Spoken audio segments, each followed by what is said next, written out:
अस्सलाम वालेकुम दोस्तों, मैं मोहम्मद मुजाहिद तुसा दे पे मेरा यूट्यूब चैनल भुट्टा साहब।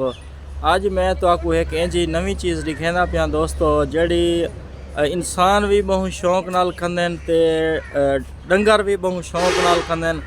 और इतना इंसान जितना भी खावे तो रजदा भी नहीं, वो आदे बस बार बार होवे तो मैं खावा पिया, ठीक है ना। ते डंगर भी बहुत शौक नाल खांदे। देखो गोश्त या कोई चीज़ बंदा खावे तो मुँह भरीज वेंदे, वाल एक दफ़ा दो दफ़ा खावे तो जरे ना वाल दिल नहीं करंदा खावन दा। ये ओंजी चीज़ है जितना भी बंदा खावे बहुत मज़ा आंदे ते शौक नाल लोग खांदे। ते चलते हैं दोस्तों, तुहाकू दिखेंदा ये नवी चीज़ ते तुसा कमेंट ज़रूर दसने केड़ी चीज़ है ते क्यों। दोस्तों मैं हुण पहुँच गया, तुहाकू दिखेंदा वो चीज़ जेरी तुहाकू मैं हुण दसाई है। एक जवान खड़े इतना कर कही ते कमंदा हिंदे नाल दुआ सलाम कर गिनो। अस्सलाम वालेकुम, क्या हाल है सही? इधे सारे दोस्तों को भी हाय हेलो करो चादरा।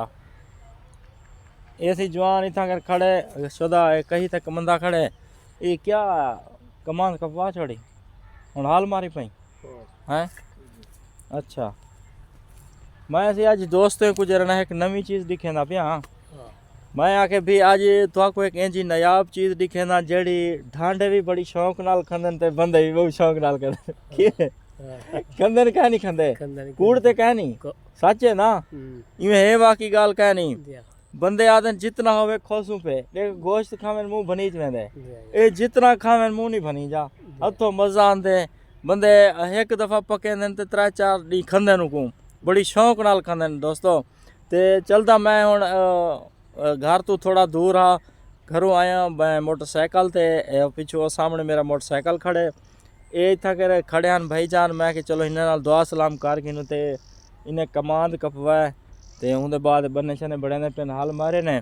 ते चलदा मैं तो आपको नवी चीज़ दिखेंदा, ठीक है। तो माशाअल्लाह दोस्तों ये वो चीज़ है वैसे ही साढ़े इलाके दी सौगात साग साग ये देखिन ये सरसों का साग है वैसे ही ये उत्ते फुल भी थींदे पेन सरसों दे।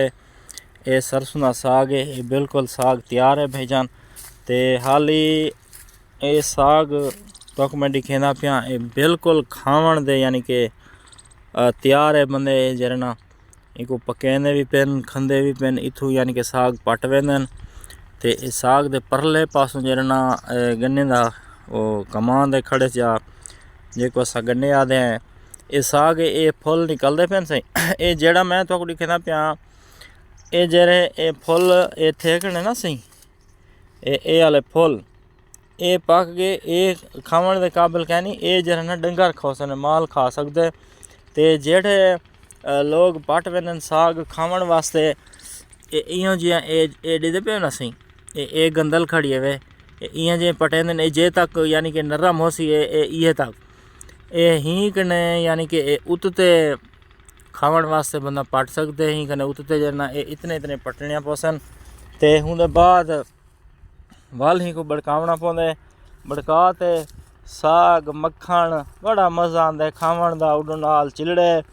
ते ये तुहाकू दोस्तों अज ता मेरे को टाइम कह नहीं साग पटन दा ते कहीं नहीं मार वाल औसू ये साग पटेसूँ उनके बाद ही को पकेसूँ पका ते वाल मक्खन ते चिलड़े नाल खासूँ दोस्तों। तुहाकू भी दिखेसूँ जेरे दोस्त साग खावना होवे सारे इलाके च आ सकते असां दोस्त को साग भी खवेसूँ चिलड़े खवेसूँ मक्खन ही खवेसूँ, ठीक है दोस्तों। कट्ठे आए, अल्लाह हाफिज़।